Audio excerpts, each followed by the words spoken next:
basically, and he started punching me. All right, let me get Lamont. Lamont's going to be first up. Let me get some of these questions in. Sorry for my story taking so long, but I just want to get that in. Lamont, what's up? Hey, man, you always got to do it for the kids, dude. Yeah, well, especially one who's locked in as a football addict. I'll let him do what he's got to do. Man, so I'm going to have to disagree with you, and this is going to sound funny, me picking up a Barry, even though I thought, put it like this, if you think Barry's question was over the top, then you are absolutely correct. We are definitely in the soft market. I don't agree with what Barry said by no means, but for you to take, offense to Barry's question and the way it was delivered is a little hypocritical, man, because the guy that be in studio with you guys sometimes is Richard Justice up there right now? He's right here. Okay. I'm just wondering if you took offense to the way Richard was doing Cecil Cooper. No, well, let me just say that I never asked Cecil Cooper a question in a disrespectful manner. And if I had a tough question to ask, I always did it behind closed doors. Yeah, I don't have a problem with comments. See, Lamont, this is the difference. I already said this on the air. I don't care what Barry says on his show. I don't care what Richard writes in his column. I don't think any media member needs. And by the way, Cecil Cooper is also a little bit combative, just like Larry Durker, just like Jimmy Williams. Baseball managers, they've got longer seasons. They tend to be more combative, I guess.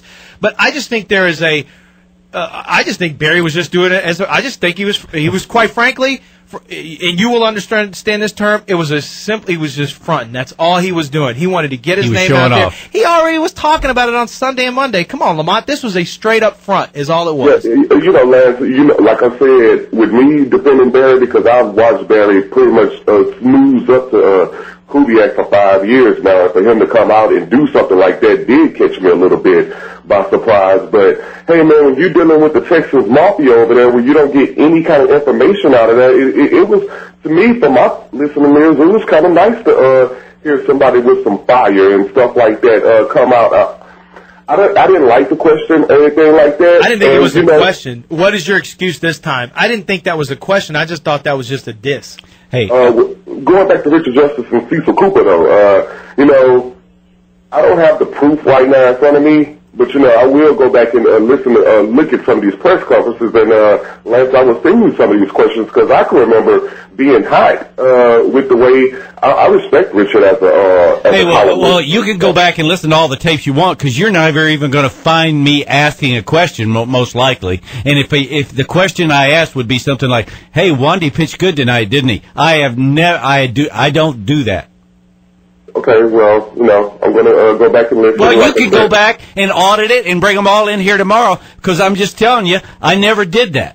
I have never been in my whole. I've been doing this for 35 years. I have never asked a confrontational question in a newspaper. I ain't your kid. I'm not yelling at you, so you don't yell at me. I'm just telling you, I'm going to go back and listen and send it to Lance. That's all I said. Where are these old press conferences? Just out of curiosity, where's audio on old Cecil Cooper press conferences? That's got to be pretty tough. We're just going to find out. I'll say this, Lamont. Knowing Rich, I don't care what Richard writes. I don't care what anyone writes or says when they're in their forum of opinion-based forum. That's your job. You can write or say whatever you want to, whether you're on Houston Media Watch or a blog or doing a radio show. Opinion is opinion. A press conference is not a time to. And it has never been at a time to, let me throw my opinion out here, you are this or you are that. And I don't like when coaches act like a-holes. Honestly, I think that there is a right way to do stuff and wrong, and I think there's a lot of jerks in every sport. Gary is not one of those guys. I don't think he's done his job as a coach, and I think he needs to go, and Rick Smith needs to go, and they need to go in a different direction.